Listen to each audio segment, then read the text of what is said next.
नहीं, एक इंद्रेश महाराज जी है, उनके पिताजी भागवत बहुत बाँचते हैं। वो भागवत की कथा करते हैं, 50 साल से कथा कर रहे हैं, बहुत बूढ़े हो गए हैं। इंद्रेश महाराज जी कहते थे कि जब हम कथा करते थे, पिताजी की कथा लगती थी, मेरी कथा नहीं लगती थी, तो हम गैयों को कथा सुनाते थे। गुहाल में जाके गैयों को कथा सुनाते थे कि मेरी कथा कोई तो सुने।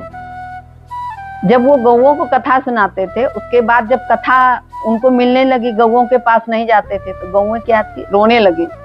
उनको भी कथा सुनना है। और एक बार तो ऐसा हुआ कि जब वो कथा में ऐसे गए कथा करने के लिए, एक भी आदमी नहीं था, तो वो लौट के चले गए।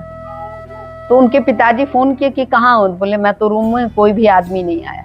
बोले तुम कथा किसको सुनाने गए हो? व्यक्ति विशेष को सुनाने गए हैं कि आप भगवान को कथा सुनाने गए हैं? कोई व्यक्ति विशेष आपके लिए कोई भी महत्व नहीं रखता है। महत्व कौन रखता है? आप जिसको कथा सुना रहे हैं। कथा में हनुमान जी तो आएंगे ही आएंगे। जहाँ राम की कथा होगी वहाँ हनुमान जी आएंगे, जहाँ हनुमान जी की कथा होगी वहाँ राम जी आएंगे।